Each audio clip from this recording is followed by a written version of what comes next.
not, I am here live in color, and I thought that I would attempt to stream because you guys keep requesting it, but unfortunately, it's just not very easy for me to do it these days, and I am going to be absolutely flabbergasted if anyone joins in, considering that at least for me, it's past midnight. But I remember a long time ago, most of you guys could tune in way later at night because of different time zones. So we'll see what happens. Whoever joins is welcome, but I'm not too worried about it. You guys have left me with plenty of comments that I have deemed interesting, but some have been very long. And unfortunately, I really don't have the time to read and reply. So I thought I would try to do that tonight since I actually have the day off tomorrow and see how far I can get because you guys have left me some interesting stuff. So I'm going to ignore the chat, but at some point I will take a peek to make sure that I'm not missing anybody. So yeah, I'm sorry that I cannot schedule the streams, but I'm here. So all right, let's see. So I'm gonna start with the video I posted last night about those who complain about you not contacting them. And let's see, of course, I got a comment from Holga that reads, first of all, everybody who I reply to, I'm gonna be like, congrats, I have chosen your comment to respond to. Interesting topic. Recently, I found out that a friend who I see weekly was complaining that I don't call more often. I remember thinking, we see each other every Saturday. Why do I need to call you on top of that? Then I found out that the same person said he never feels like calling. I am seriously rethinking our friendship. It is soul sucking and a waste of my time and effort. I wholeheartedly agree. Doesn't that like infuriate you though? People like that feel like they're wasting your fucking time. And it's not like you don't have resources in the same manner that he expects you to call. I'm pretty sure he could call you. Like his phone must have a dial button, doesn't it? Like, are we the only ones aware that phones do that? It's crazy, yo. But I understand that completely because there's some people who I look at it as maybe you're really the strongest source of socializing that this person has, and they just rely on you so much. I think that's weird, but then again, me personally, I have been more isolated and comfortable with that for such a long time that the idea of someone blowing me up with phone calls would probably make me freak out. Sometimes I have to like quit from people who are texting me because it gets a little overwhelming and then the day goes by and I don't get anything done. I try to not ghost people entirely, but I swear, I feel like phones created like a disease in people that they don't know how to handle. Like some people are just really hungry to be connected all day long. And me personally, I'm not that person. I cannot live behind the screen. Sure, I try to do a lot of work there because I'm trying to like do stuff on the side, but the phone does not define me. And there's nothing more god awful than you're fucking hanging out with someone, but they're more concerned about their phone buzzing and flying to it. So I know I like went off on a tangent there, but I really think that if you feel that this person is really like draining your life force in that manner, let them go. This person is no longer good for you. Like that is something that I learned about 6 months ago, and it really has helped me to let go when I really don't feel like letting go.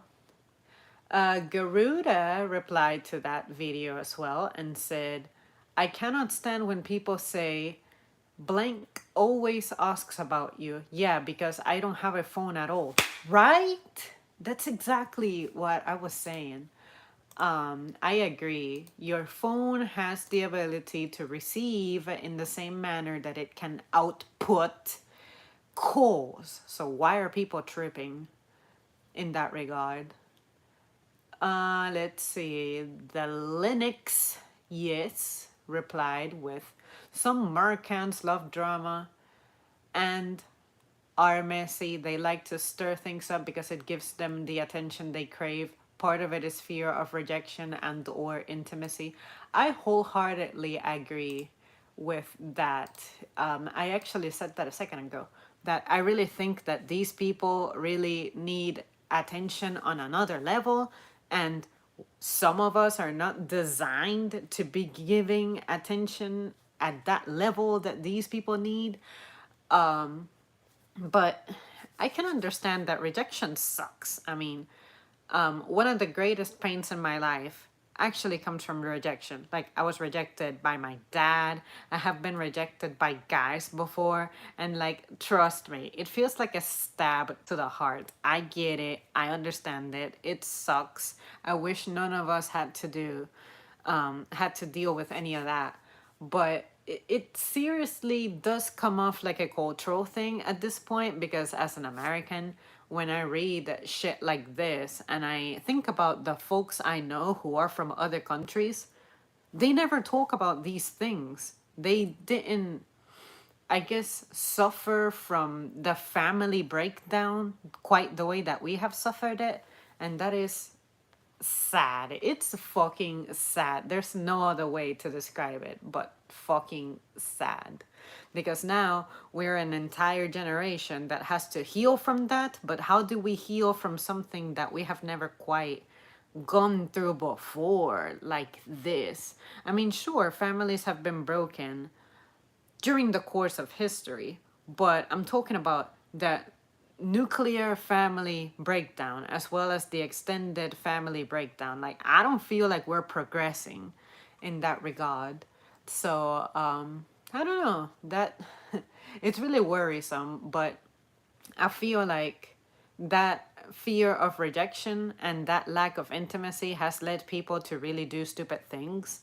And that's really what I'm worried about, becoming a victim of someone who could not handle it. And then here I am, being a victim of someone's wrath or insanity, or I don't even know what to call it at this point. You know what I'm gonna do? I'm gonna see if I can launch the stream on this screen, and maybe I can catch comments like that. I don't know, you guys. Like, I'm not a very good streamer. Like, my streaming skills are something I've never been very confident about.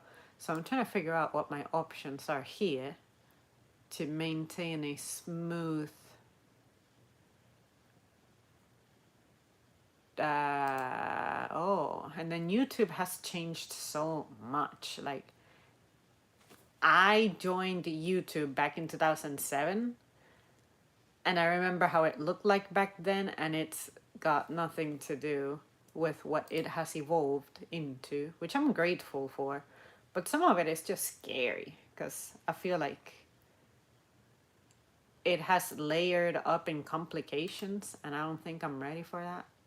I'm not ready for anything.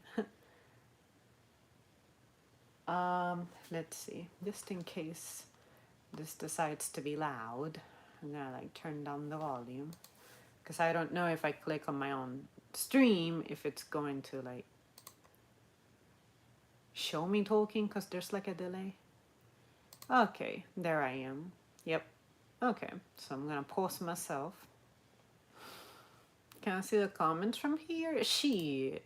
Okay, cool. I can actually see it. JP says, happy belated birthday. Thank you. Hi, I hear some people are ditching the smartphone for a dumb phone, less headaches.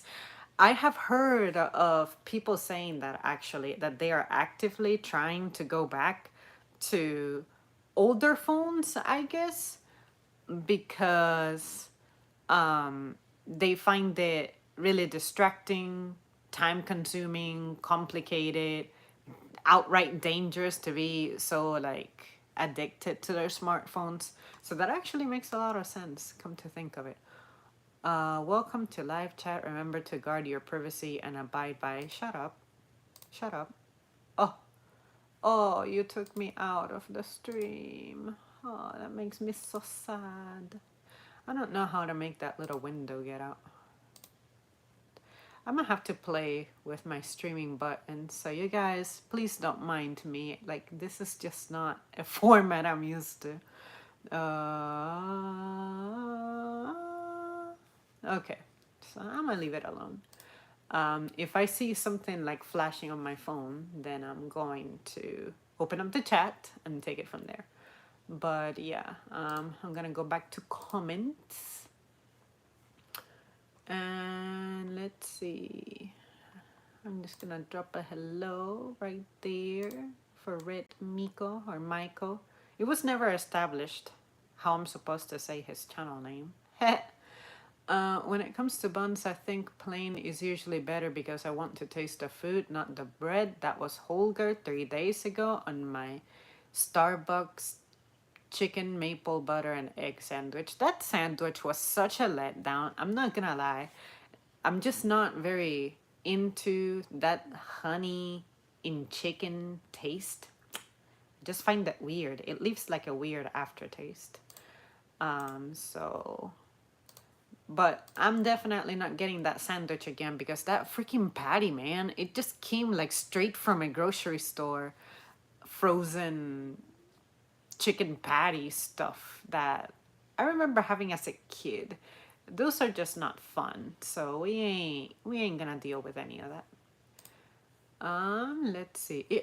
That stupid window really bothers me, but YouTube just says learn more. I'm not learning a whole lot right now, YouTube, so you're just gonna have to like be quiet. Okay, our words are an ad. Holger left me a comment that reads that I'm rocking the shades. Thank you. Those shades have really boosted my self-esteem because not only do I feel like they suit me, but I drive much more confidently in the daytime because my eyes don't get quite as strained. And if you guys remember, years ago, I used to wear those bigger sunglasses. Those were actually fit overs. And what I do miss about the fit overs is that they actually blocked like my entire like eye region. But these sunglasses, of course, leave like openings, whatever. But what I'm saying is that having prescription sunglasses is something that I had never experienced before, and I always knew that it would be cool because it would be like going back to my childhood when I could wear any sunglasses ever because I had perfect vision. But it really makes a difference because even with transition is not a replacement for sunglasses. Like, sure, they do help a little bit, but I feel like the brightness and reflection of metallic surfaces doesn't really like burn my eye as bad, and driving longer distances certainly doesn't intimidate me as much as it used to. But yeah, so really happy on the shades. Maybe I should do a shades video, but that's weird. I'd never imagined I would review shades. But for anyone curious, before I forget, let me tell my man here that I replied to him. It is really amazing how advertising has permeated every aspect of our lives and culture. To prove it, when I was in a monastery in the mountains in Japan, there were logos and brand names. Granted, it was nothing like the city, but I remember being slightly cynical about it. Oh my goodness, like, I never considered that quite to that extent about how brands have, just like he's saying, permeated into everything. But not only that, but countries. And I guess in the case of Japan, it doesn't help that at some point we had like, didn't we have like a very heavy military presence out there? We probably still do with like the Okinawa Air Force Base at the very least. But I know that there was a time when the US had like certain control over Japan. Is that right? Like, I suck at history. But I just know that they get a lot of American products because we were like over there just doing stuff. But overall, because everybody's trying to make a dollar, most societies are now like adopting a capitalistic kind of view. It's just all over because everybody is desperate to get their hands on your money. And I think that obsession has become very intrusive. And what I mean by that is, I really hate that I get daily emails from places that I don't care to get emails from, but at the same time, I don't want to unsubscribe from their email list because eventually they will send me that thing that I am waiting for. Or what if they mail me something, but then it gets blocked and I don't get to see it because they're in like my shit list, my email shit list. So it's like a loose situation in that regard. But I just think it's excessive that we have to be bombarded with ads everywhere. Like, we get it. But at the same time, I would imagine it's also got to do with like protecting the design of something. But yeah, it's really overwhelming that ads are everywhere. I use high quality clip-on sunglasses. I thought about those, but I wanted to have like straight up sunglasses. And because those sunglasses have a prescription on them, I look at them as in the event something happens to these, I'm not completely without glasses because the old frame that I used to wear, the lenses on those are like not strong enough for me to be able to rely seeing through those because that prescription would be now like 6 years old. And that old frame is also like crooked and I don't think they can be fixed really. So yeah, at least with the sunglasses at nighttime I would be screwed, but at least in the daytime I wouldn't have to fear not being able to see at all if something happens to these lenses. Let's see. Let me see what's under held for review, because for some reason a lot of comments end up here. Maybe, oh, okay, YouTube tells me why. Because of blocked words. Okay, let's see. Religious solicitors at work. I have Jacob saying, I'm a believer, but here's the deal. I was hanging out with my alcoholic dad, and Mormons showed up to our house, and dude, they were doing sexy Jesus like a pimp driving a car with cute young girls who have to talk to people about their church. Then my drunk dad stumbled out to the porch and asked the girls, Can you walk on water? Can you walk on water? They got back into their pimp pervert car pretty goddamn fast, actually. Interesting anecdote. Let's see what happens. Where does the comment go when I approve it? Oh, okay, it goes back to polish. Okay.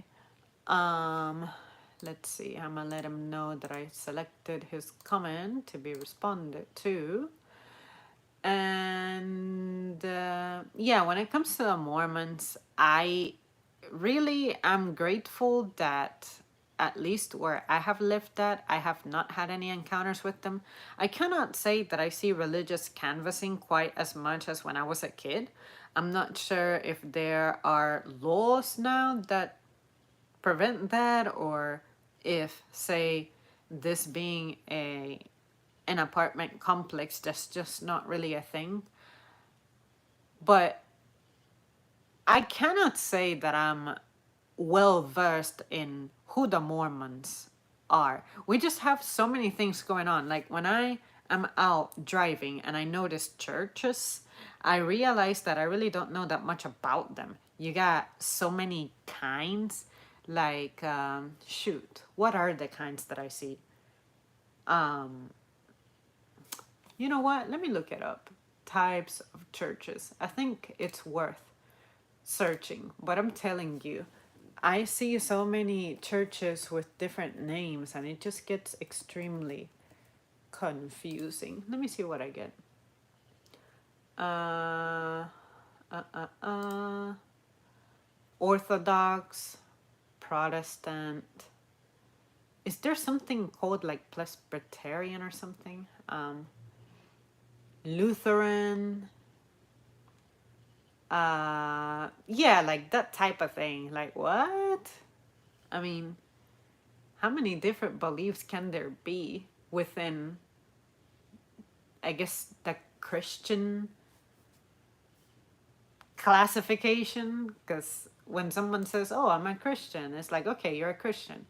You go to church. But just because someone says that they go to church doesn't mean that they're necessarily a Christian. But I feel like the definition of Christian that I grew up with differs from what we get these days. I don't know. Art student goes, "Are you wearing a polo shirt?" I am wearing a stolen polo shirt.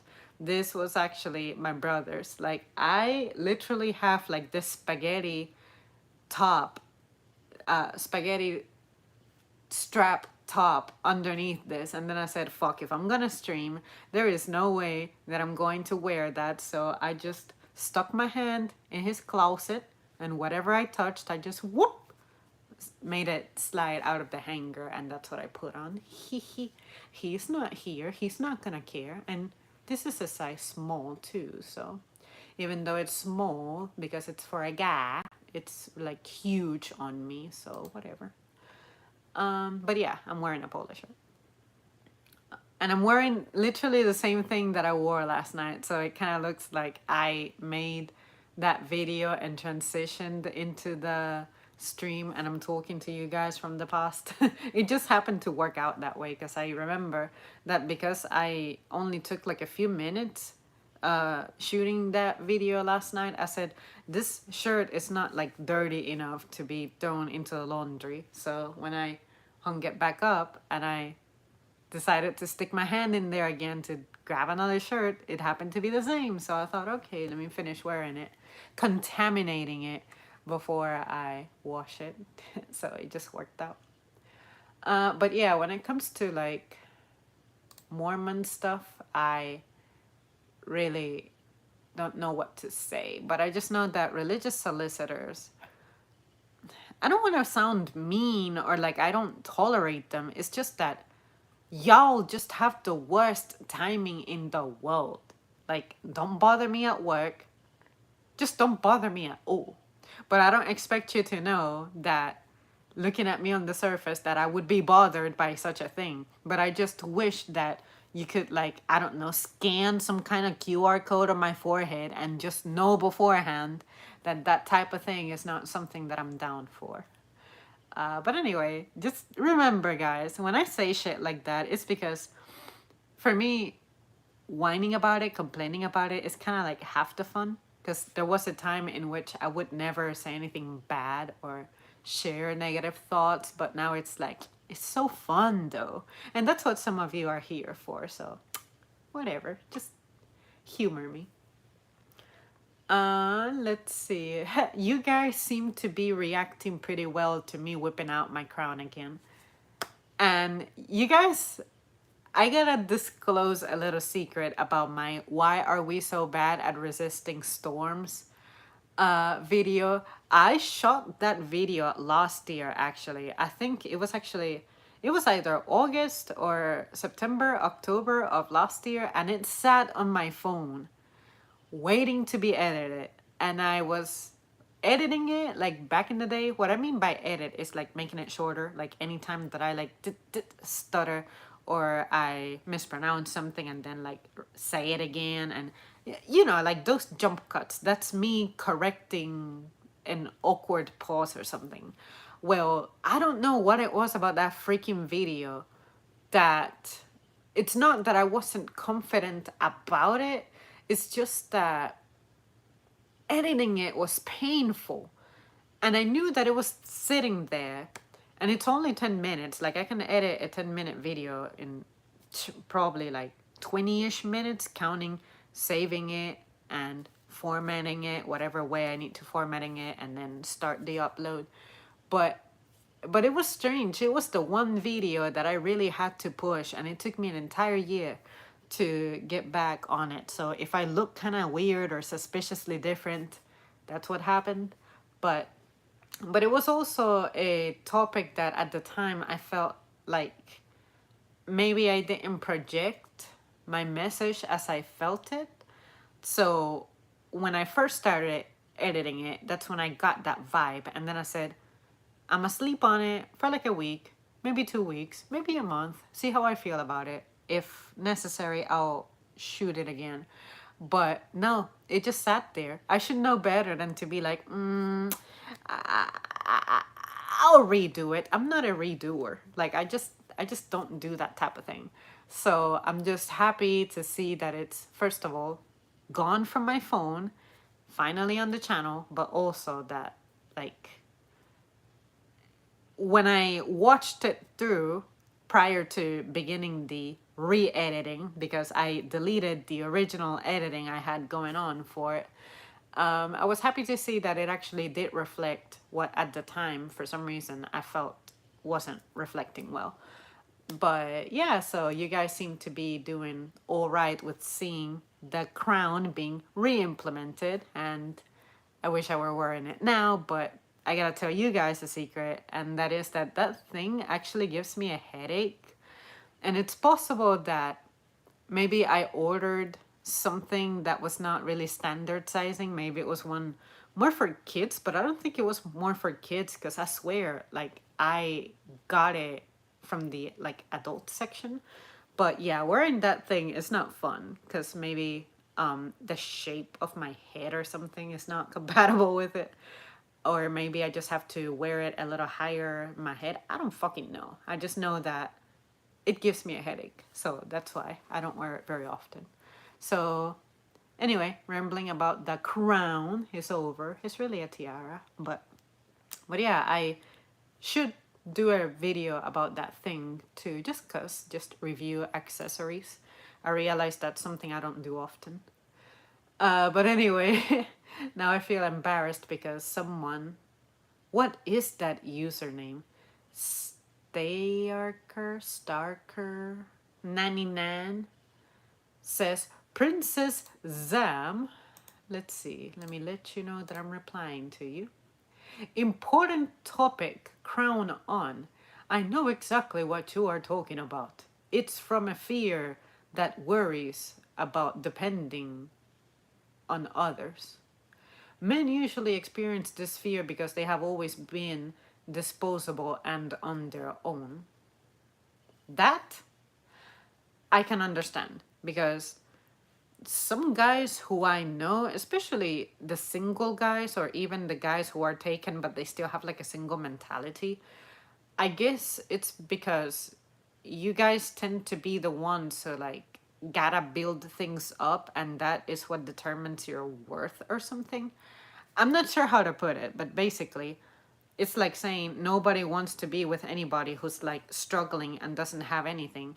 But like I have said before, I guess me personally, being a builder myself, I like to value people who like start from the ground up. And even at work, I have those tendencies. There are some people who are from within the company, but they work their way up in a different location, and then they ended up getting a promo to work at my location. And then I think, Ming, what kind of person were you to build up to the level that you are at now? I really like to see the evolution of people, the growth of people. Maybe that's why my channel has that kind of vibe to it, which is, oh, me reminiscing, me looking back and seeing how I have grown, or how some stuff I'm just not getting better at, or, you know, things like that.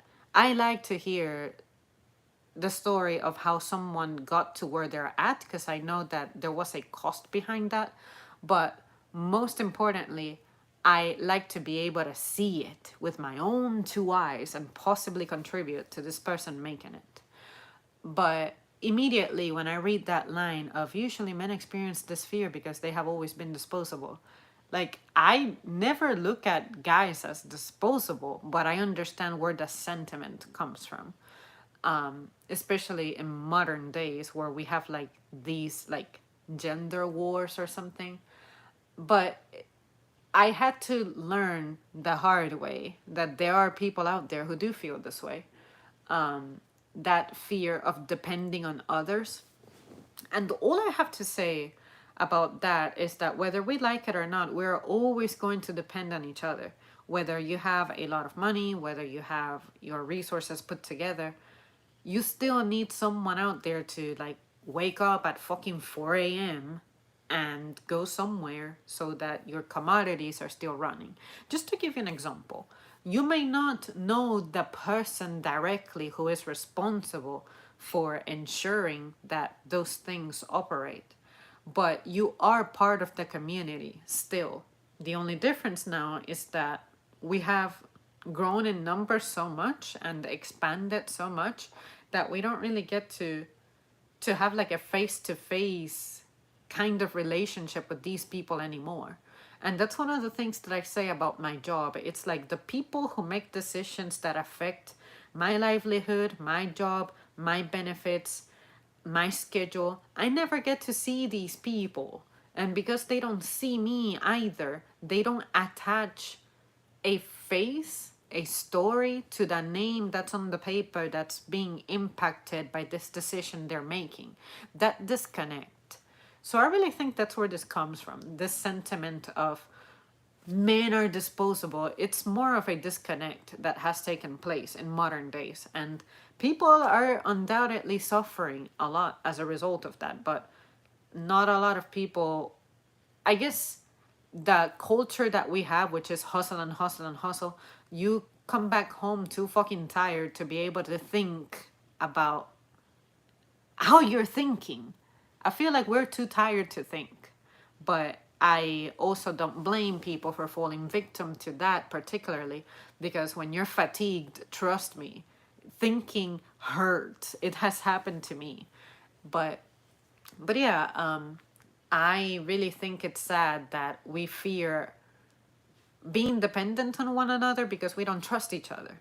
I undoubtedly fall into that category. I have the toughest time opening up to people and trusting people and being out there and trying to establish connections because I feel like I can smell from a mile away that someone is not going to be a very good permanent connection with me. And it's strange that we're now beginning to value people who have those traits. Like, are you trustworthy? Are you someone who works well under pressure? Yada yada. Are you reliable? It sucks. It shouldn't have to be that way. I feel like I wish I had a time machine to travel back to a time in which everything happened.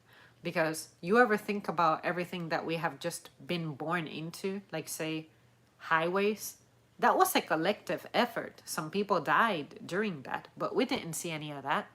We just take it for granted now that the system is there. But we don't think about the people who had to be cooperating with each other, well coordinated with each other to make that happen.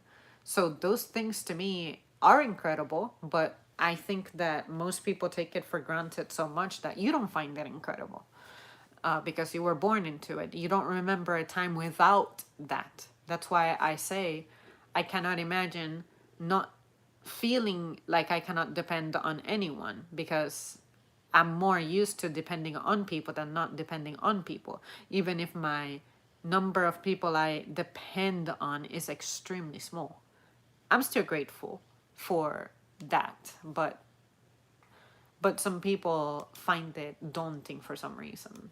Anyway, hopefully I made sense with what I just said. Remember, a man's greatest fear is dependence on others. A woman's greatest fear is being alone without security. On that note, that's actually pretty true because I have always felt that aspect of being lonely, but even when I have had company, it's been frustrating when you have company that doesn't feel fulfilling. Like, you can be in a room full of people but you still feel by yourself for some reason. It's that craving of meaningful connections that I have, that fortunately I have been able to satisfy in more recent years. But there was a time in which I felt that, and that loneliness is what made me feel like I didn't have any form of security.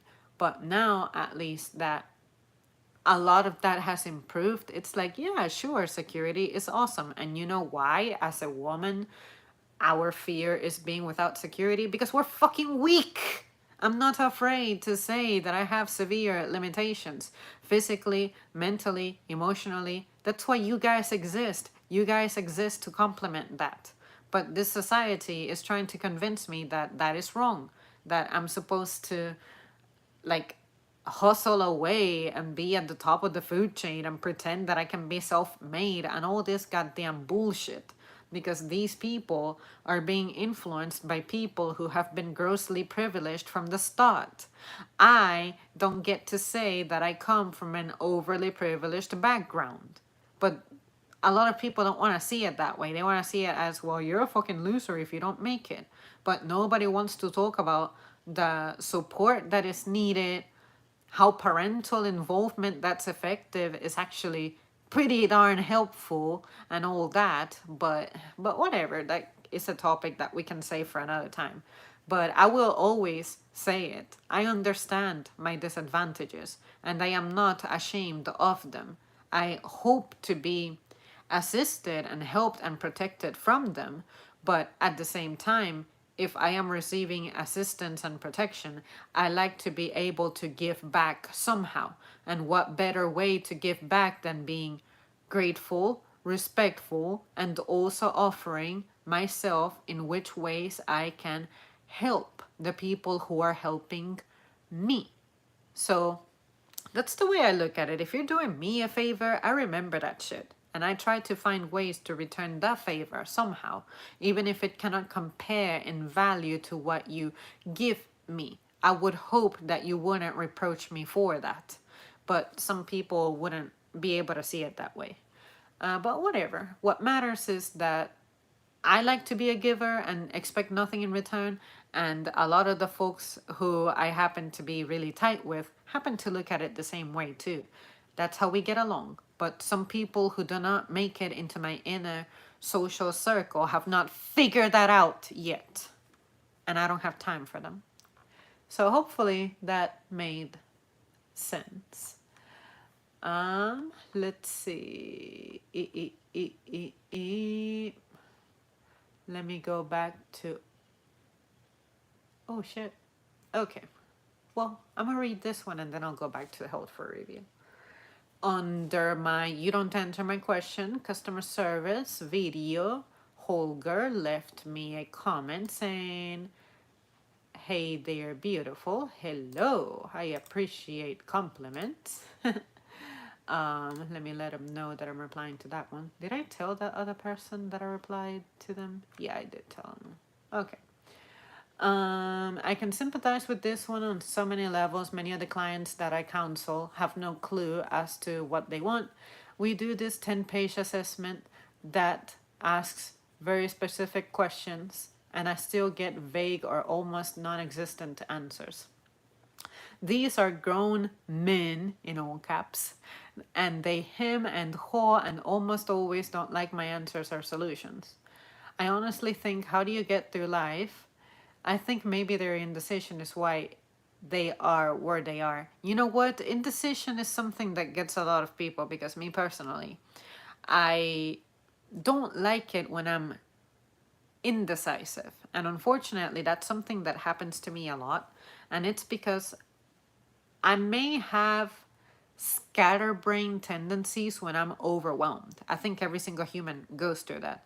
But when I get to that point, when I'm starting to feel overwhelmed to where stupid, simple, basic things are making me have meltdowns, that's when I know that I'm living some kind of excess in my life and something has to go. Say, if I'm starting to gain weight, for example, I'm telling myself, what is keeping me from eating well, exercising like I'm supposed to, and resting? Work? Fuck it. Take time off. Sometimes I have to sacrifice other things. Sometimes I have to sacrifice the work that I do on the side. And that is going to cost me something because competition out there is fierce. And if I remain inactive for more than a day, I fall behind like crazy. But at least I don't beat myself up like I used to because I understand the atmosphere, which is, hey, competition is fierce. How can I make this not as bad? It's difficult to put into words, really, but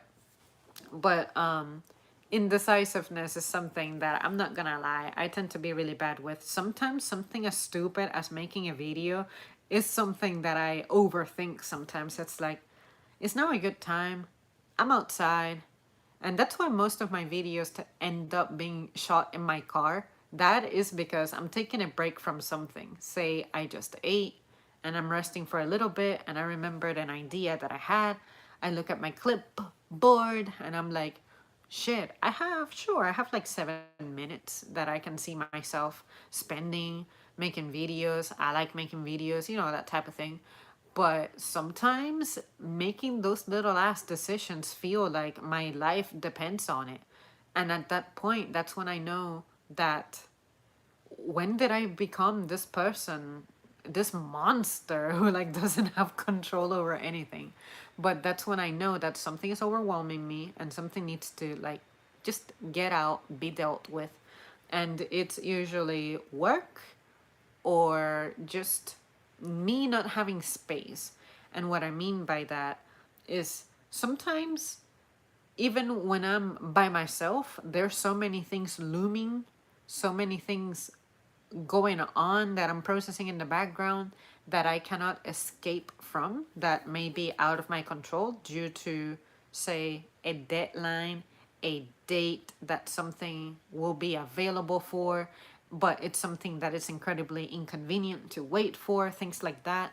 The things that are out of your control are like the worst thing in the world for me because I'm that kind of person who I don't like to really become a procrastinator, but sometimes I do get procrastinator tendencies, and it's because of that. It's because I feel like I haven't gotten my space, I haven't gotten my rest, I feel overwhelmed, but I also feel like I cannot ask for any help because some of the things that need to be done in my life need to be done by me.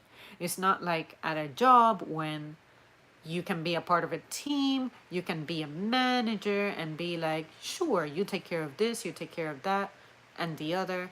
Nothing like that. In your real life, in your personal life, you are your own CEO. And not everybody is equipped at all times to deal with that. So all I try to do is just be nicer to myself in that regard. And it's still a work in progress. Maybe it's something that's going to be like that for the rest of my life. I don't know. But I just know that I try to make decisions that at least help my character grow in a way that keeps me competitive, I guess, to be able to survive out here because it's rough out here. Trust me. Or maybe you don't need to trust me because maybe you're going through it as well. But I just thought I would share that I too tend to go through that shit. In your case, it's more specific items and perhaps a different or easier solution because you see different people daily. I have to tell the same people multiple times the same thing. Trust me, even at my job working retail, I can see the same person 700 times and 700 times. I still gotta show them where the fucking mustard is. But when I think about it, it's a person who's getting up there in age and you can tell that something about them is a little off. So I just try to be patient. But the worst of the worst is whenever I'm like, okay, you're looking for popcorn. Describe it. What size? What brand? What kind? What did the packaging look like? Which is not a very good question to ask because at some point everything gets like a little refresh, everything gets redesigned sometimes, and then the packaging ends up changing. But seriously, if you cannot tell me that you're looking for white cheddar popcorn, I cannot help you. I can take you to the popcorn aisle, but if you still can't find it there, and heaven forbid we have a display somewhere else that we couldn't fit into the aisle temporarily, you're just asking for trouble. Try to come to the store with a plan. Just like when you make a call with a plan. Do not try to figure out your life while you are on the line with me. I hate that. You never catch me being that way. Not even when I have my moments of like, wow, the thought escaped me. Like, no, focus. I think that some of that boils down to a person having focus problems. And I have never, ever in my life had trouble focusing unless something in the environment is bothering me. Like, say, it's too hot, it's too cold, it's too humid. And sometimes I can work through that. But there are times in which, say, if I'm in pain and you throw in the environmental factor, it's like, oh shit, yeah, that'll break anyone's concentration. But just saying, the worst thing I seem to encounter in my day is people struggling to fucking focus. And that is something that I do not have the patience for. I don't feel like I should have the patience for. But unfortunately, I better have the patience for if I want for things to not hurt so much. But anyway, that's really what inspired that topic. It's I'm discovering more and more that there's some stuff that I can be patient for, but just not consistently. And it's something that I'm definitely trying to work on. Because if it were me, I would want for someone to be patient with me. But I like to think that I'm not that painful to deal with, you know? I know how to answer questions. I feel like I know how to answer questions. Perhaps they are reluctant to bother you, so that's why they answer the way they do. Who knows? I hope it gets better for you soon. I hope it gets better for me soon, too. Let's see. Let's see what the comments are saying. Mormon men have to go door to door. It is required. Kevin says, hello, Zamri. Greeting you from Mexico. I like your videos. Keep on going. Hello, Kevin. I cannot say I have seen you before, but hello and welcome. Yeah, I can't say I've seen you before, but thanks for letting me know that you're there. I like acknowledging people because you never know, that may become your next best friend. So I used to like Lacoste t-shirts long time ago. I wonder if polo t-shirts have superior quality. I like polo vests though. My personal experience as a cross-dresser, I feel like Nautica tends to make shirts whose fabric is like a little more durable. And then I feel like Polo makes some that, sure, the material feels the same, but something about them is different. And I feel like Polo shirts tend to be more about having a, what is it? More of a smooth looking finish. Whereas I don't associate Nautica looking that way. Like Polo shirts tend to have like a smoother look on the outside, at least to me.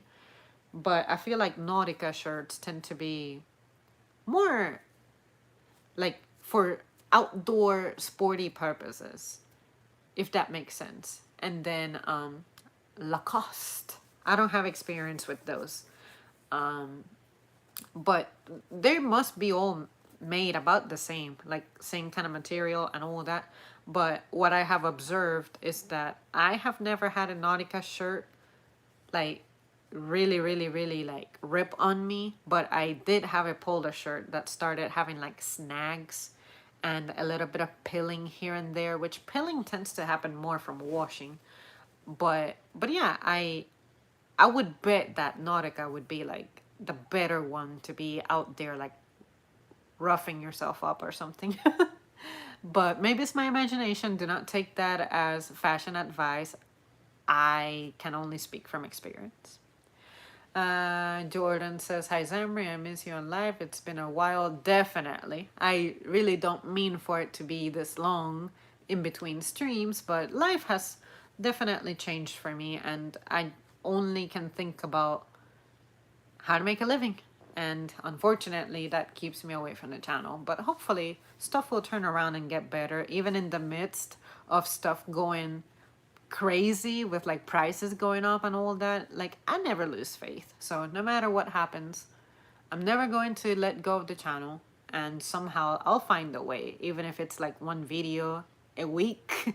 I'm not going anywhere. And then special occasions like this, I guess I can squeeze a stream in. But yeah, just have faith in me. I'm not going anywhere. I like your shirt. Thanks. Would you rather work in a grocery store or a clothing store? Shit. Grocery store definitely for that discount, because I feel like it would be more helpful to be at a grocery store. I would learn more about products that are more useful for me. And don't forget the discount. However mediocre the discount may be, a discount is a discount. But also, I feel like I would be better suited for the demands of a grocery store. Clothing stores would be boring for me because working with clothes is boring for me. The only way I can make it fun is when I try to sell stuff on the side. It's like, oh, how can I make clothes fun? I get to choose the size, the kind, the color, how to picture it, figure out the lighting, how to promote it. That's the only time that clothes are fun for me. And of course, if I'm shopping for leggings or deciding which leggings I'm going to wear for the day, that's the only time I can say, oh, clothes make me happy. But me working in a clothing store is just not diverse enough. Like, sure, I can anticipate that we're getting fucking coats for the wintertime. And then for the summertime, it's gonna be t-shirts and shorts and well, fuck that. I need variety. And I'm more concerned about being more exposed to stuff like foods and things to keep my house clean and all that more than fucking clothes. I got enough clothes. So yeah, hopefully that answers the question. I cannot imagine a life in which I'm happy working 8 hours with fucking clothes. Clothes are boring. I should make a whole video about how boring clothes are. Let's see. I'm gonna go under health for review. That Starker guy under religious solicitors at work says, I just say no thanks when at home and close the door, but never had them annoy me at work. It might be the chainsaw that puts them off. Sounds like you have real patience dealing with the same JW dude over and over. Look, now that he says that, there is something that I want to say and make abundantly clear, and I will be this way until the day that I bite the dust. And that is that if I was hired to do a job, and the job is be nice to customers, be courteous, and I did my interview and I said that I would do that and I could do that, and I was hired with that being said, I am going to honor that until the day that I die. Are there customers that I strongly dislike? Yes. And I don't like saying that because I don't like to make it sound like I actively keep some kind of list of, oh my God, this person is awful. But I think that the people who I don't like may be shocked that I don't like them because I never make it outwardly apparent that I feel that way about you. There are some people who I can look like I get along with super fine. And deep down, it's like, motherfucker, I cannot wait until it's time for me to clock out and I'm done dealing with you today. And honestly, the difficult customer, I have to keep it real. I owe them my growth. And what I mean by that is when I was new, for example, situations with them had to happen so that I could learn a solution for whatever bullshit they were creating. Like, if it weren't for those challenging customers, I wouldn't have been able to observe, say, one of my managers managing them and calming down the Karen, and then the Karen. Not only do I learn work skills, but I also get to learn about people. Because I grew up being super isolated, I didn't really develop the best social skills, but the way that I'm confident about my social skills is the way that I communicate, my comprehension, and my ability to just be quick witted and come up with a solution and continue the flow of things. But when it comes to, like, what is it? Entertaining people, I'm not an entertainer. I never pretend to be. The only way you'll discover that more funny side of me is if you're part of my squad. If we become tight, if we bond to that level. Unfortunately, there are people in this world, such as customers, who, because that's what you are, I meet you during my setting when I'm supposed to be professional and I have a job to do. You will never experience that side of me unless we somehow become connected in some way and we start hanging out outside of work, and then I may be able to open up to you a little bit more. But you cannot expect to observe me from a distance manifesting in a way that you wish I manifested toward you, but I show that to someone else and you expect for me to show that to you. No, no, no, no, no, no. That is a privilege. That is how I make people feel special. Not everybody is going to have access to the best of me. You're not meant to have access to the best of me because it's not realistic to manage everybody at that level. So I like the difficult customer because of the learning opportunity that they represent. But I don't need to be learning about the same problem every single day that they're there. Sometimes they say at customer service, something may escalate because they're trying to get a refund when we require receipts. What part of you need your receipt do you not understand? If I make an exception for you, I might as well make the exception for everybody. But because this Karen knows that her power is, all she has to do is threaten to get upset and cause a scene, and we're trying to avoid that kind of atmosphere to be established, we don't really have a lot of power over that. But my issue with that is the overall message that we're sending out, which is you can bully us to submission. And I'm sorry to tell you this, but my individual personal character is I am not a submissive person. You cannot bully me to submission. That's why I have never done drugs. I have never smoked. I have never done anything that I regret or anything stupid.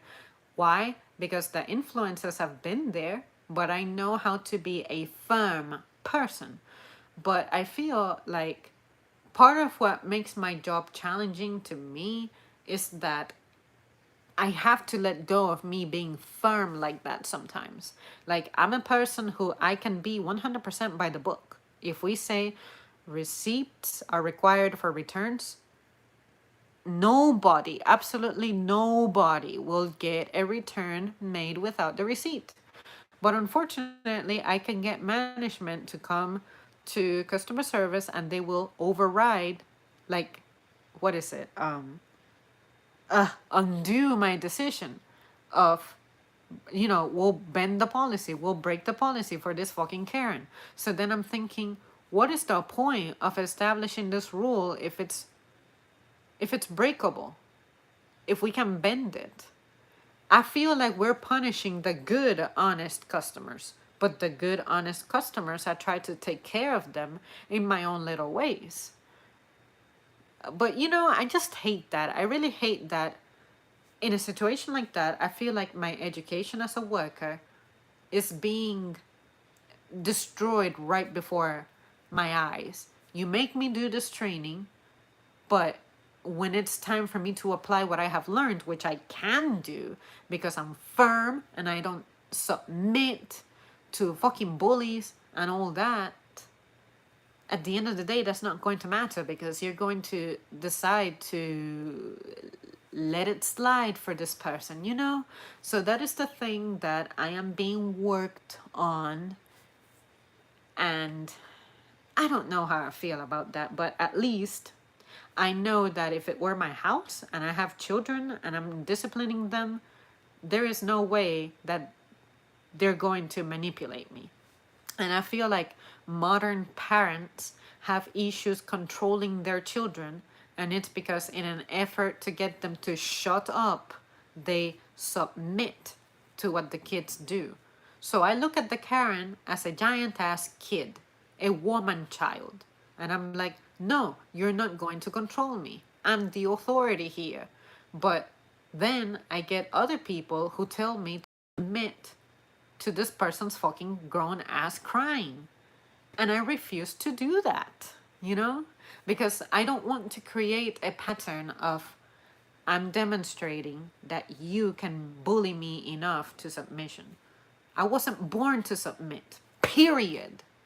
So, yeah, hopefully that made sense. So, the JW guy, I display patience toward him because I swore that I have courtesy and that I know how to remain calm when someone is difficult. But with my coworkers, though, that is a different story because I don't blow up at the coworkers that annoy me in front of their face, but I do go to someone who's supposed to be like the person you recur to for that type of thing, and then I blow up at them. And I make it abundantly clear that I'm not mad at them. I'm mad at the situation. I'm mad at the way that my coworker is making things difficult for the rest of the team. But you wouldn't know that about me because in front of you, I'm like, all right, I got you. I understand. I see your point. I may look like I'm buying your story. I may sound like I'm on your side, but hell no. Some of you are just weak. Some of you need to develop like a tougher skin to be able to tolerate difficult people. But I feel like some of the folks I work with like to prove the customer wrong. And there is a way to do that. And the way that I do that is not allowing for the customer to feel embarrassed. The way that you will make the customer blow up at you is to make them feel embarrassed. That's what I have observed. And sometimes when the customer does blow up and you're doing everything in your power to make them feel good, that is a them situation. The best thing that you can do is just remain calm and be there for them. Even if they don't fucking deserve it. Because let me tell you, like 90% of the people I deal with don't fucking deserve me. I know my value. And that's hopefully the most arrogant I will ever sound here. But I just know what my value is. How much of a good fucking job I do. Because that's what I trained for. But I would never try to make the customer feel that way. That over here, like behind the scenes with you guys, like sure, I will reveal that hey, deep down I know that I'm fucking good at what I do.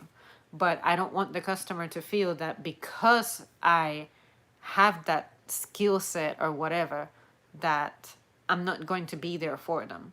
Something like that. I like to on the side of the customer more, even if they don't fucking deserve it. But I like to be cautious because, as I explained a moment ago, I don't want to turn it into I'm willing to break policies for you. No, no. Because then what about something extreme like alcoholic beverages? If you're upset about the price, I cannot adjust that for you because that's illegal. I cannot let you have alcohol for free. So, that's what I'm saying. Let's establish a pattern of policies are respected. But you as a customer, I would hope too that you don't try to get away with extreme bullshit.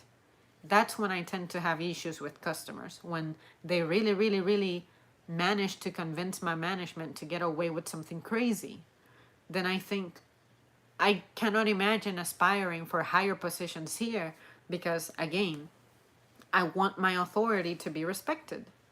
But maybe that's not what that's about. It's not my company. I shouldn't really have to care that much. But this is about not establishing that pattern. Because what if in the future I have my own company? I would want people to care about my company. I would want to maintain the pattern of behavior that I don't allow myself to be manipulated. See what I mean? So hopefully that made sense. But when it comes to patience, if I'm on the clock, sure, I will deal with you for 8 hours only. Because when my 8 hours are up, you may still be talking, but I'm leaving. So you better be done by the time that my 8 hours are like completed. That is as far as I go with my patience. Let's see. Um, um, um, um, let's see. What is that? So many pop-up windows on YouTube informing me of what I can and cannot do. Let's see. None of the comments right now are jumping out of me, and I feel bad because I know that there are some comments that are really long that I really wanted to get back to, but I think I might bail on you guys in a few. So I'm kind of reviewing which comments I feel I need to go over badly. Not that, not that. Nah, sure. La da la da la da la da la da la. Oh, that is a really long comment. La da la da la da la da la da la da la. I know that there was a particular comment that I really wanted to get back to because the person completely missed a point, but I don't even remember under which video it was.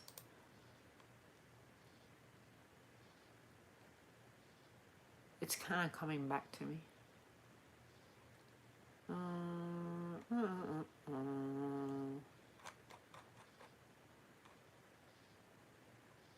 Man, I wish this were 2012. Back in 2012, I could legitimately speed read, but then I stopped reading for a long time, and I definitely became a slow reader.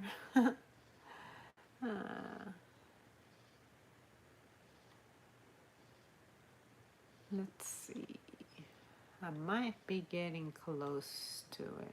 Or maybe I'm reading under the wrong category. Maybe I published it and I need to find it. There. I'm gonna do one more browse, and after that I'm gonna catch up with the comments, and after that I might need to bail on you guys. Oh, okay. This one is a good one actually.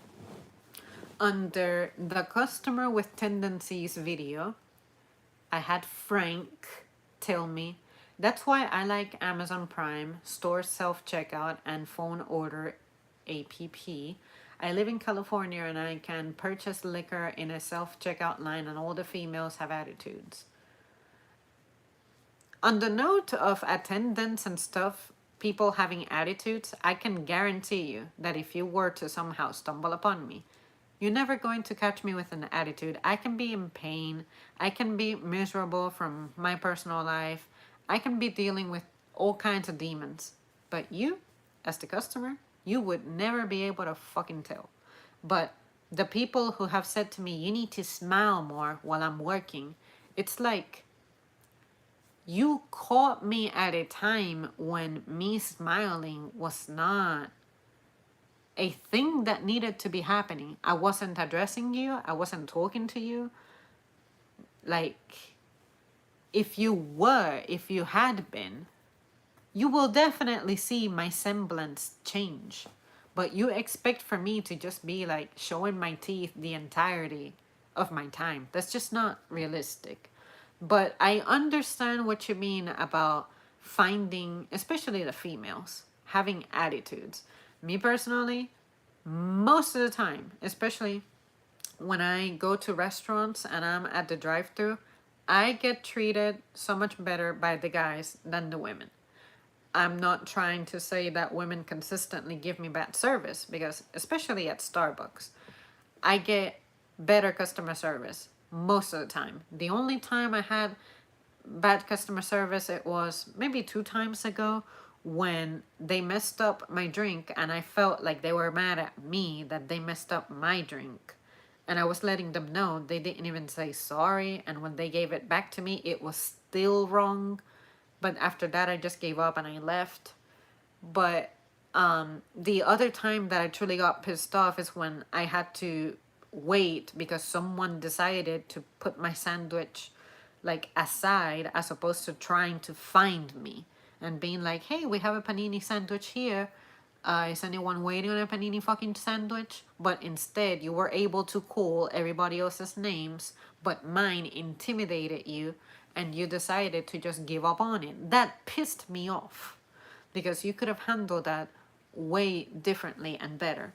So if you guys like say that you find people having attitudes, the best thing that I can tell you is that I'm pretty sure that the person does not mean to have an attitude.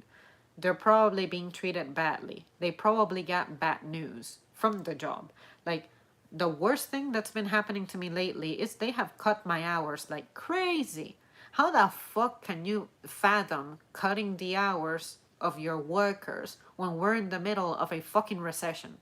Like, when, like, everything is expensive, there's inflation going on that's deemed hyperinflation, and the first thing you're doing is like messing with my livelihood.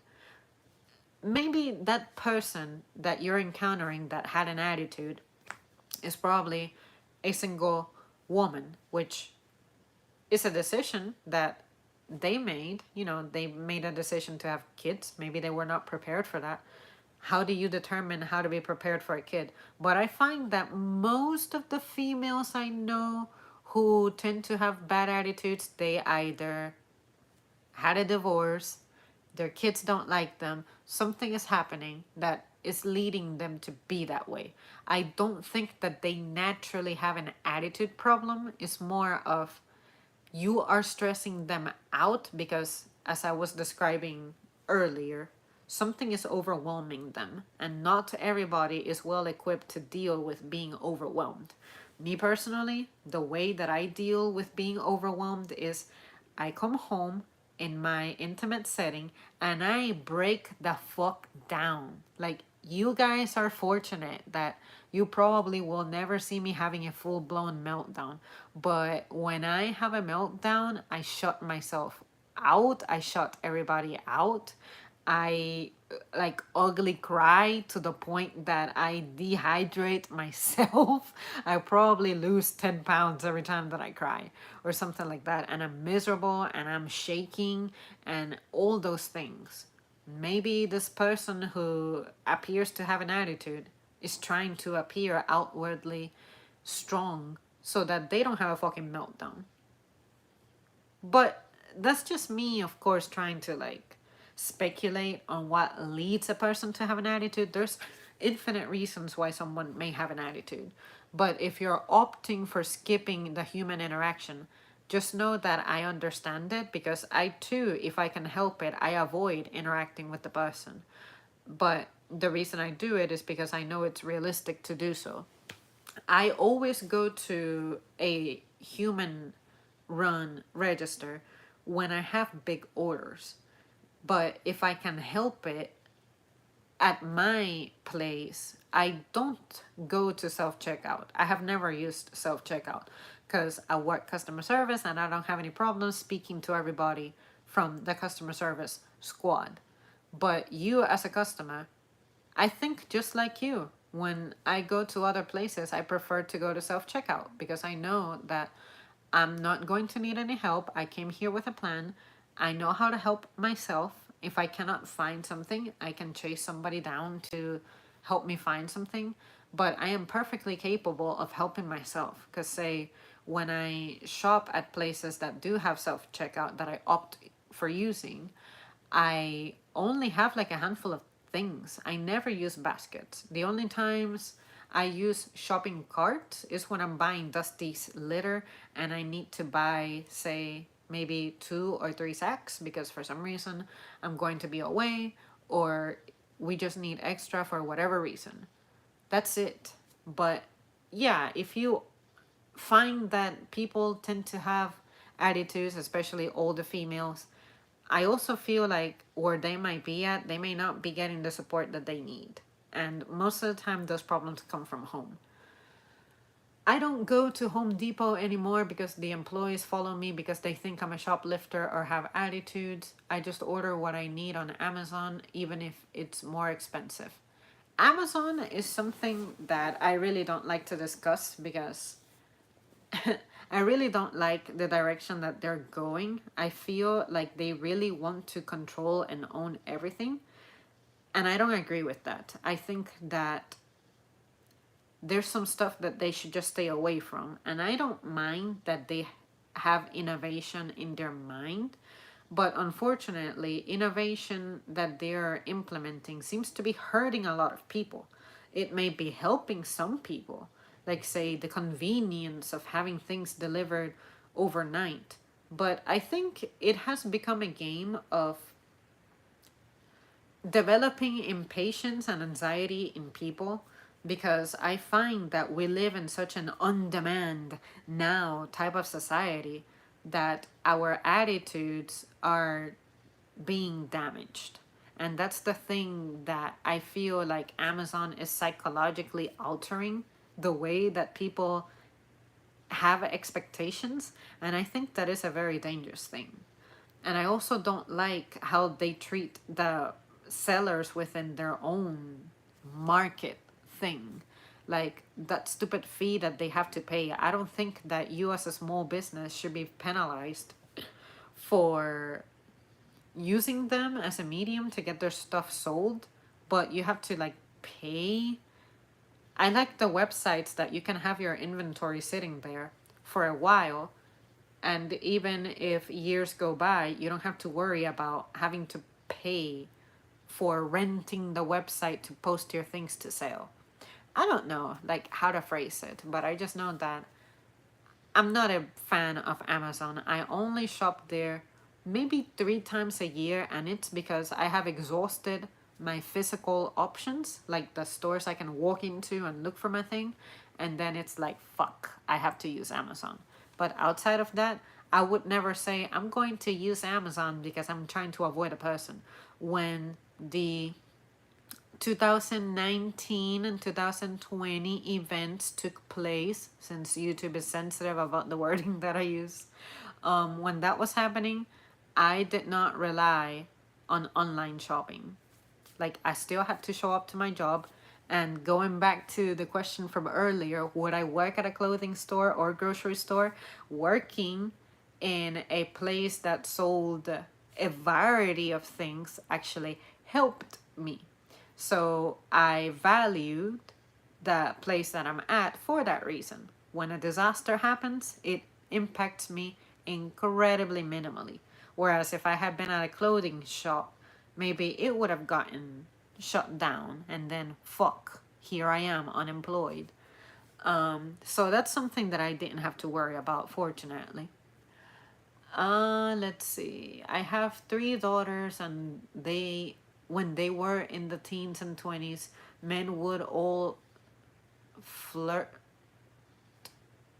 Men would all was flirt. What the fuck? I think he means all men would do was flirt with them right in front of me. Now they're in their late 30s and early 40s. Men don't even look, and their husbands and boyfriends left them. Well, something that I find about guys is that you guys tend to, I guess, not take kindly to the aging process, especially in women, because I find that especially in marriages, something happens to where stuff just starts slowing down, or like, I don't know, you guys just aren't happy with your partner, and maybe your wife feels the same fucking way about you. But if you're leaving a woman because they're aging, I think that's pretty fucked up, because one day you're gonna be all by yourself and you could have benefited from having a woman there to help you out. But maybe those are olden values, I don't know. But this is the next part that gets really good. It's funny, I was in the country of Colombia, and the young lady would come up to me and flirt all the time. If I were you, he's saying this to me, if I were you, I would enjoy the attention while you have a few years left. What this fool Frank does not understand about me is that I don't need attention. I don't have confidence issues, and I understand that I am going to age and be aged out of the dating market. But fortunately, there's people who are older who are not necessarily looking for younger people. So there's always going to be someone in the market available for you. But the only time you're going to struggle is depending on your values. But this guy thinks that I benefit from getting attention. Like, oh, you should embrace being flirted with when you are young, because at some point you're not going to be looked at. And I literally said in that very video, I said I shouldn't have to wait until I'm like 40, 50, 60 and unattractive to not be bothered. Just don't do that. Reserve flirting for the person that you are either actively dating, like engaged to, married to, anything like that.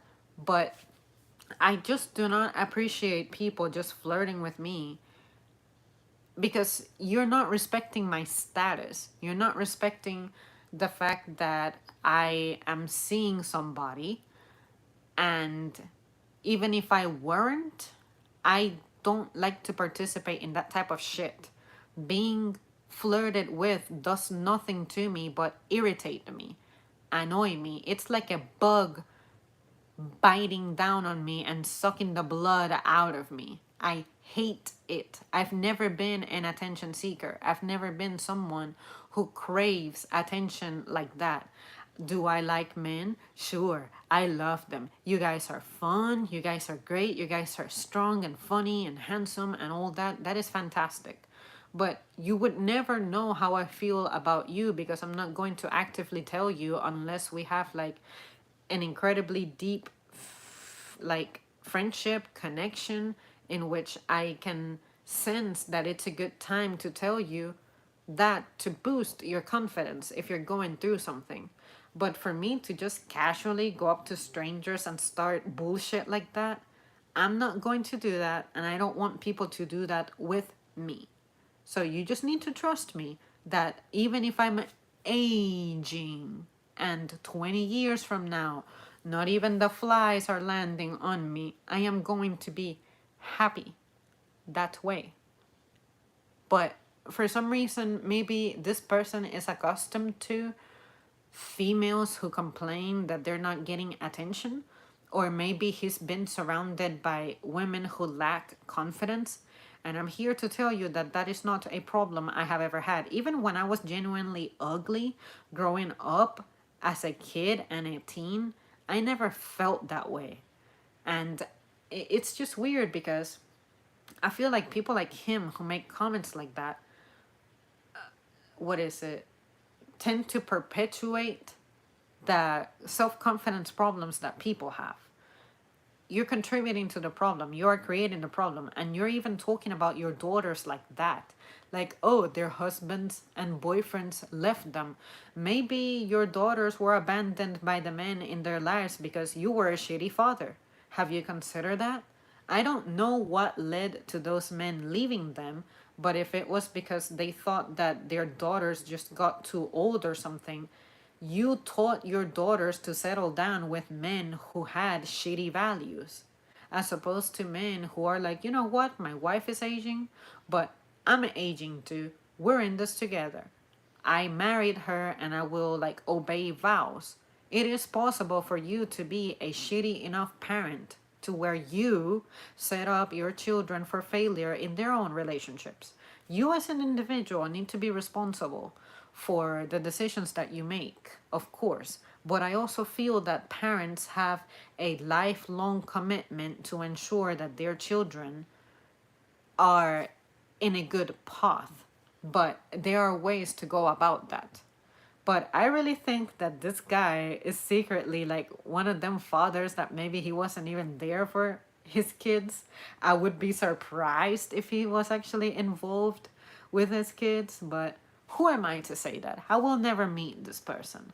But I'm just saying that when I first read that, I felt some type of way. And I thought the part that while you have a few years left triggered me because I thought, what the fuck do you mean? I want that shit to be over since I was 18 years old when the so-called unwanted advances began, you know? So anyway, hopefully I expressed myself well in that regard, but shit like that, it just bothers me because this guy really thinks that he understands my feelings. That's the impression I got. But anyway, you guys know me. I like to think relatively critically. Let's see. Zamri, your hair looks happy. Thanks a lot. Most customers being on that tip to show off. I'm not saying all of them, but I only have problems. Employees of drive-throughs most of the times not saying of them.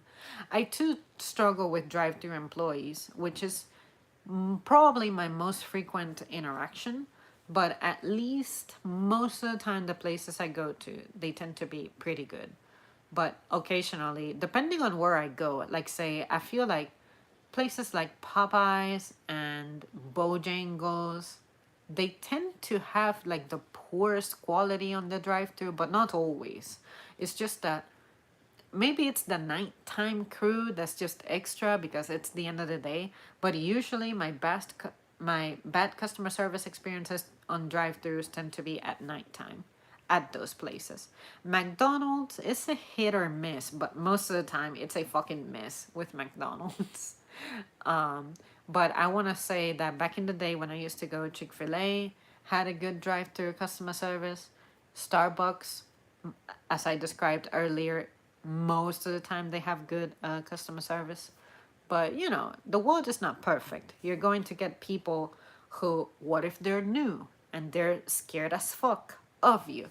Me personally, I was telling a friend who I met at his job, I'm like, you know, if you ever wonder, me as a customer, I'm super easy to read. I'm more scared of you as the salesperson than you are of me as the customer. Just trust me. That's how fucking shy I am. It's crazy that employees acting like we are making them to pick the job that they work for. And this is true. Look, if you don't have strong people skills, like say patience being one of them, it's not fair for me to say this, but try to avoid working directly with people. Maybe choose a job that's in the back of the house.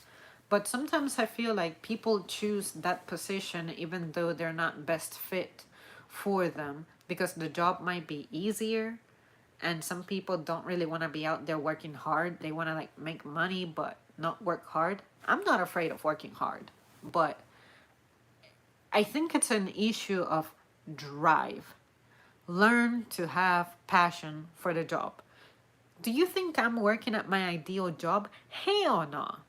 But if I'm going to be there, especially for prolonged periods of time, I must find a way to feel passionate about it, or else I am going to inflict worker depression upon myself.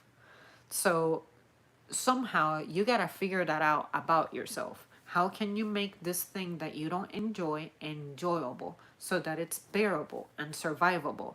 But I feel like some people like to put the blame on others. Oh, the job is boring. The company is bad. I don't get paid enough. Like, whatever the fuck. Turn it into a passion.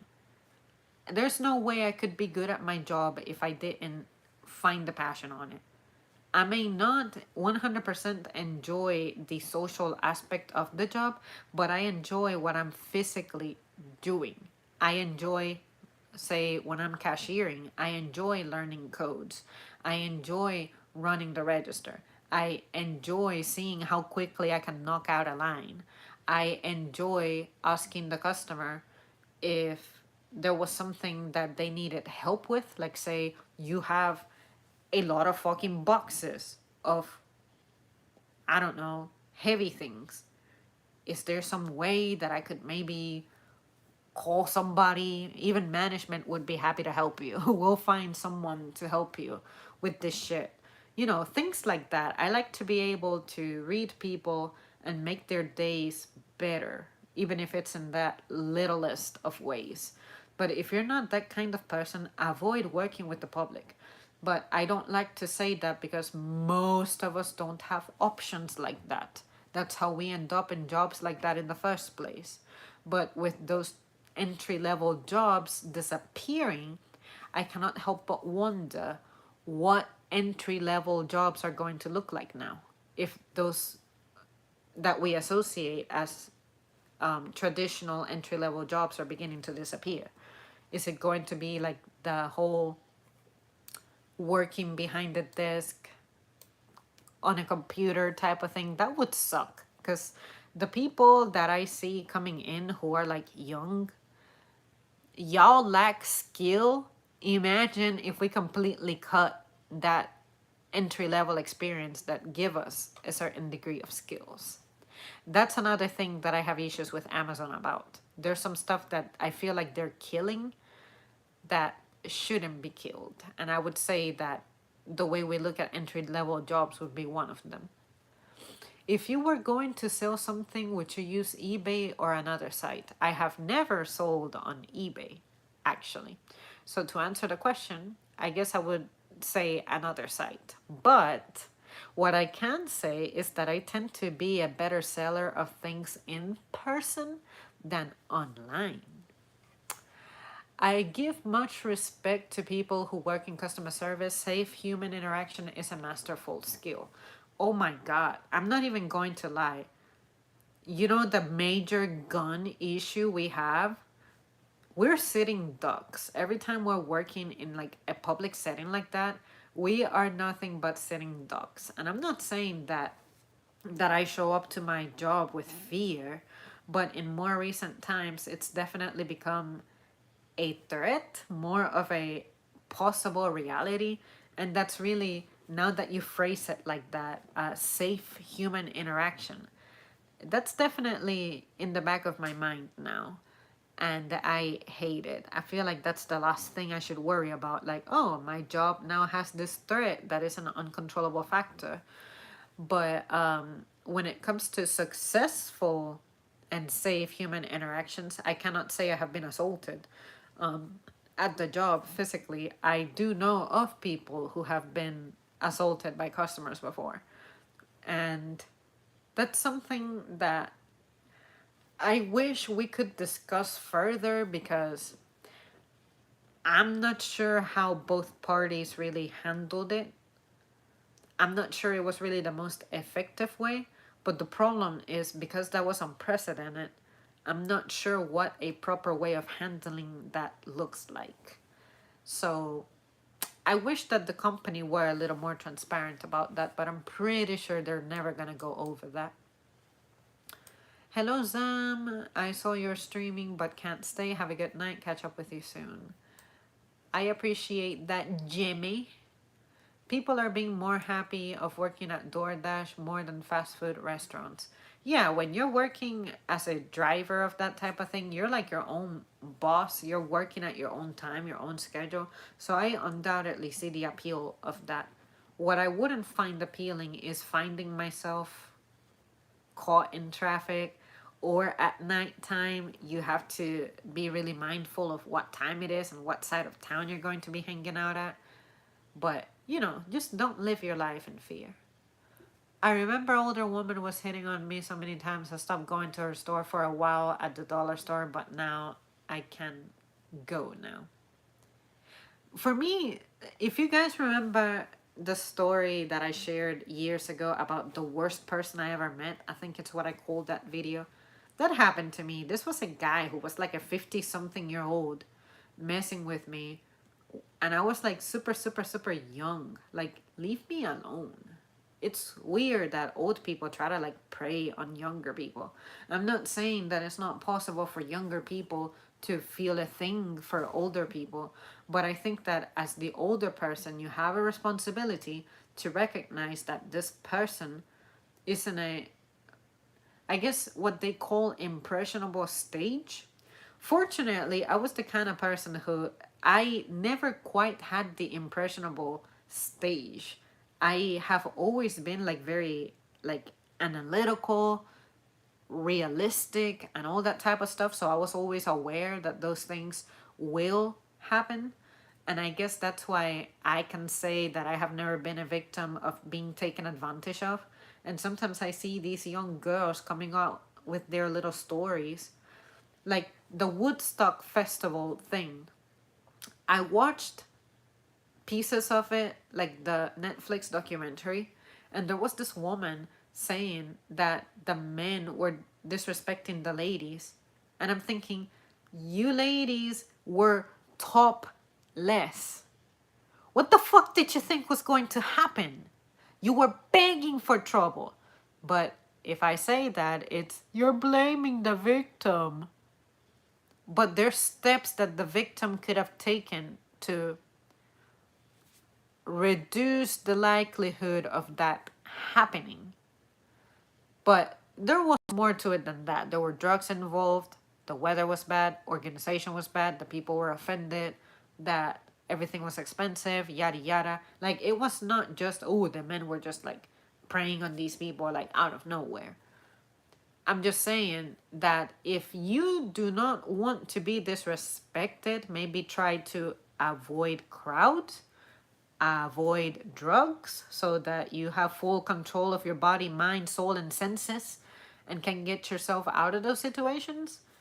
Maybe don't go by yourself. Maybe, like, I like to think that way. I like to think about how can something turn tragic, but how can I prevent it, or how can I protect myself from it, or how will I react should it happen? So I don't want to be misunderstood as I am opting for blaming the victim. I think that that type of thing happening is wrong. But the fact that you're saying it like that, like, oh, the men were treating the ladies poorly. Like, you ladies were not respecting yourselves first, okay? So, can we talk about that too? Or is it inconvenient for your narrative? So, you guys let me know how you feel about that, because that's instantly what I thought about. I thought, well, you're in a setting that does not favor safety or your integrity being respected. I hate crowds for a reason, and it's because I don't like to be touched. When you're in a crowd, the possibility of that happening increases. Another thing is, I don't like the noise that crowds just produce.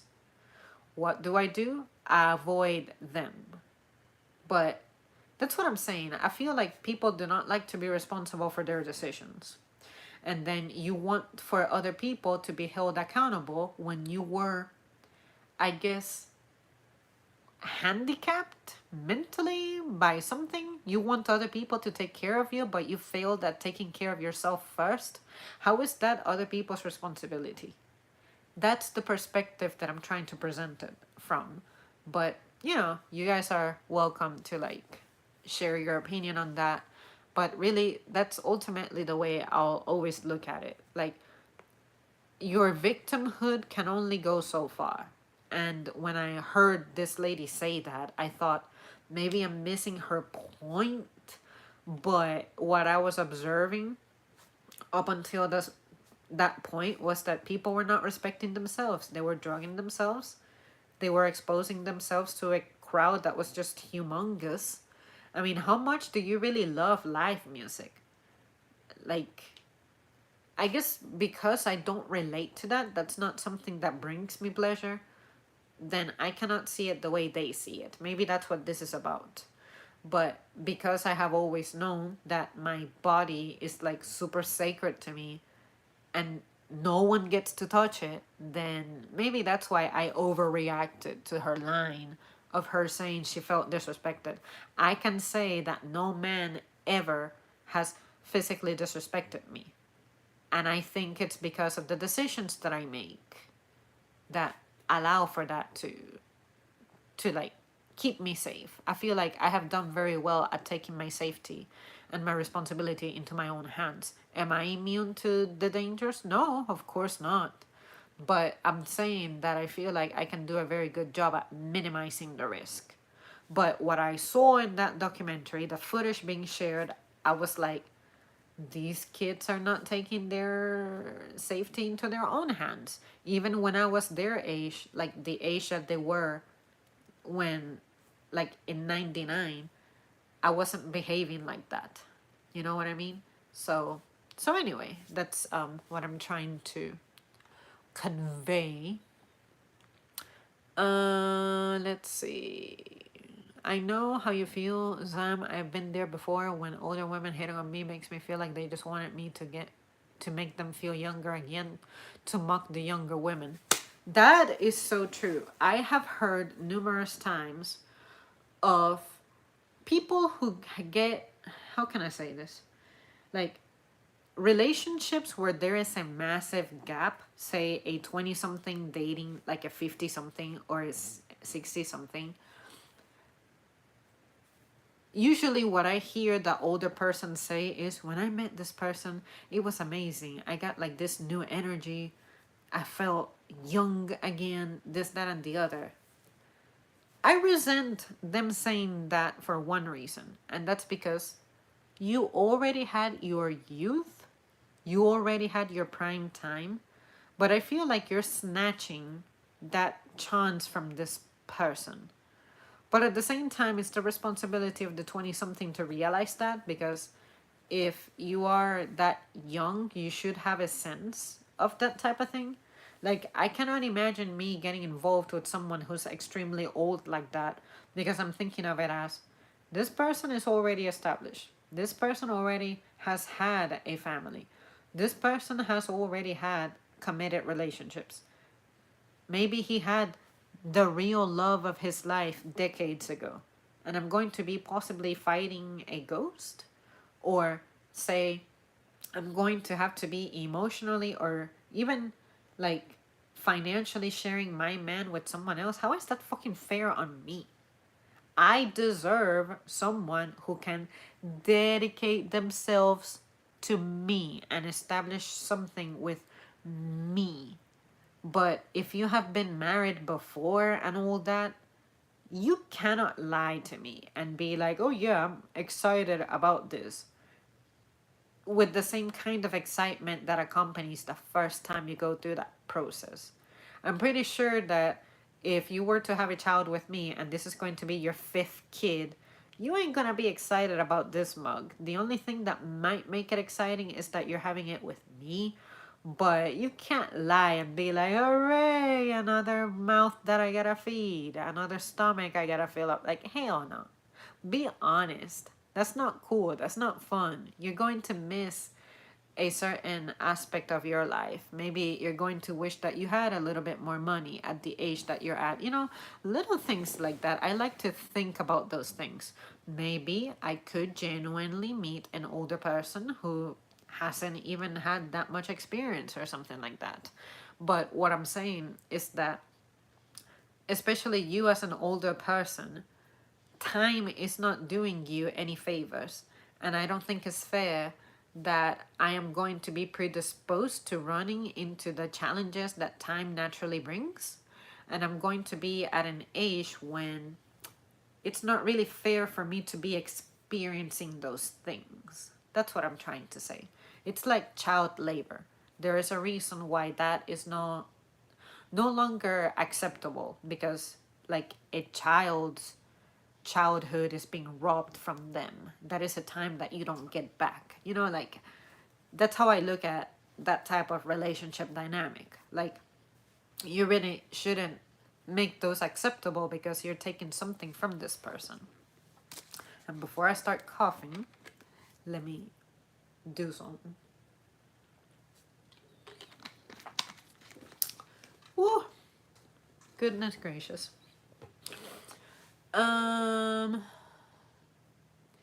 And you're right. I feel like that can actually serve as a form of mockery for younger people. It's like, look at me. You might be an 18-year-old, a 20-something, and this person, like, I'm a 50-something, 60-something, and I'm snatching this young person.